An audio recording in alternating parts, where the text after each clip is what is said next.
Situation 3, au boulot.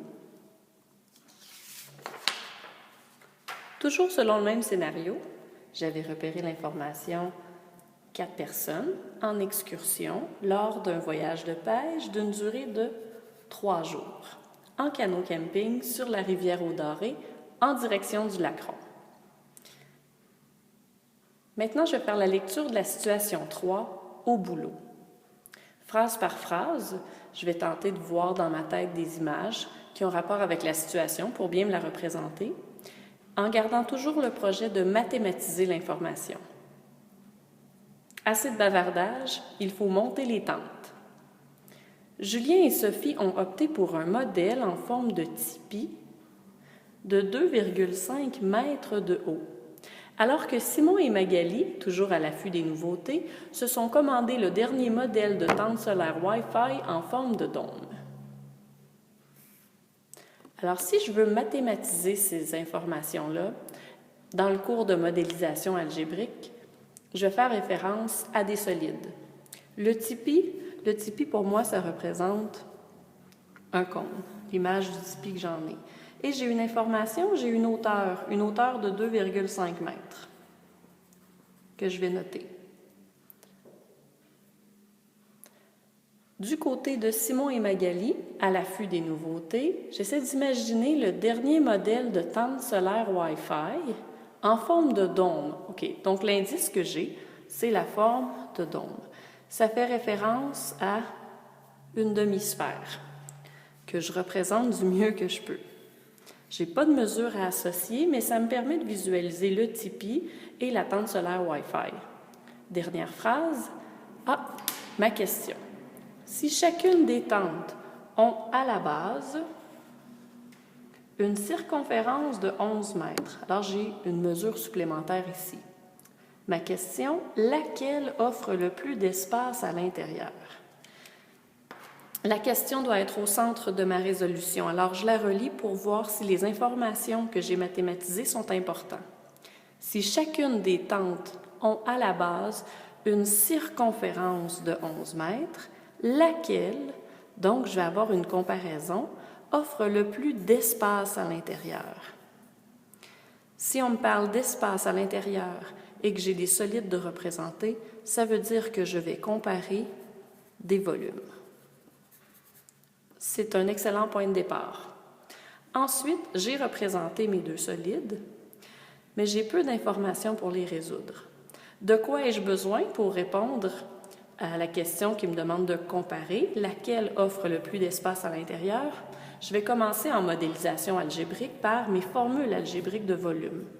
Alors, le volume d'un cône, pi, r au carré. R, c'est le rayon. Je n'ai pas cette information-là pour l'instant. Fois la hauteur, celle-ci, je l'ai, 2,5 mètres, divisé par 3. Du côté de ma demi-sphère, je n'ai pas d'équation de demi-sphère, mais je peux prendre le volume de la sphère. 4 fois pi fois r au carré. Encore une fois, ici, je n'ai pas le rayon, divisé par 3. Mais je me souviens que j'avais une information intéressante, une nouvelle mesure ici. Si chacune des tentes ont à la base une circonférence de 11 mètres, c'est vrai que les deux tentes ont toutes deux une base circulaire. Donc, je peux utiliser la circonférence. La formule de la circonférence, C égale 2 pi fois le rayon. Donc, si j'ai la circonférence, je peux trouver le rayon.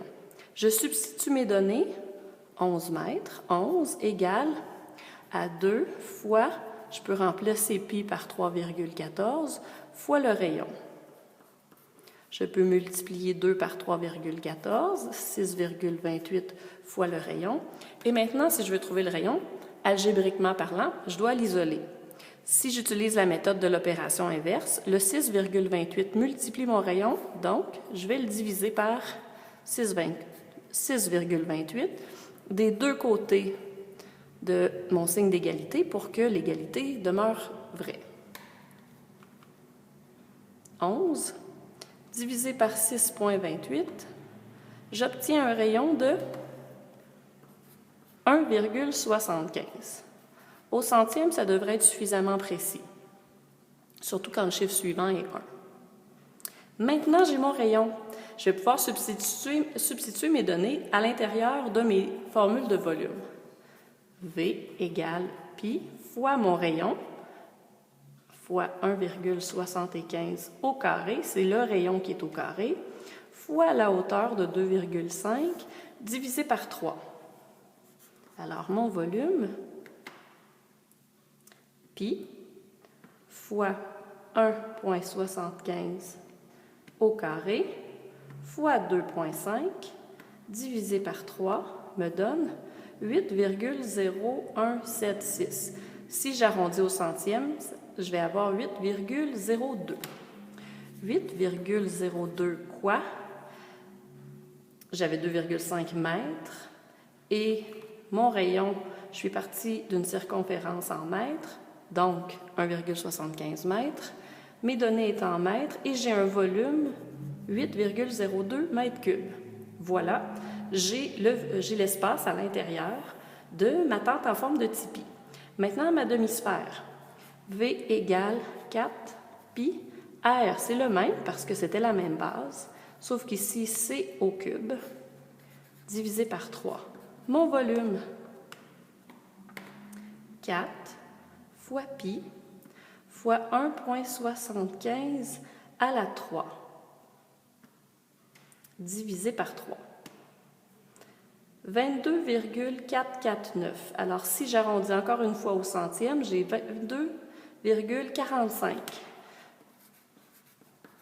Ici, j'avais seulement une mesure de rayon avec des unités qui étaient en mètres. J'ai un volume, donc mètres cubes. La tente semble vraiment plus grande, mais il ne faut pas oublier que j'ai utilisé ma formule de volume d'une sphère et qu'il s'agit d'une demi-sphère. Il me reste une dernière étape. Je vais diviser par 2. Si je divise 22 par 2, j'estime que ma tente Wi-Fi va être quand même plus grande. On fait la division. Alors, 22,45 divisé par 2, 11,23. 11,23, parce que j'ai arrondi encore une fois au centième, mètres cubes. On n'avait pas précisé si je devais arrondir au centième, mais je trouve que c'est une mesure, ça permet d'être suffisamment précis dans la mesure. Je vais noter ici que je vais faire une division par 2 pour le correcteur pour qu'il puisse comprendre la logique de mon calcul. Demi-sphère. C'est important que le correcteur puisse bien nous suivre.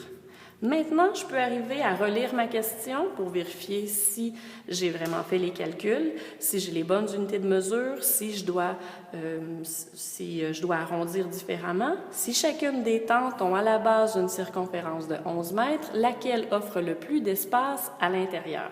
C'était vraiment une comparaison de volume.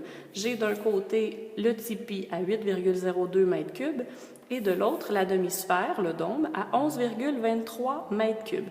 Donc, la réponse,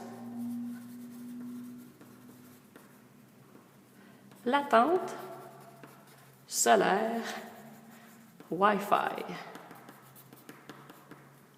Je peux ajouter une information mathématique puisque 8,02 mètres cubes est plus petit que 11,23 mètres cubes.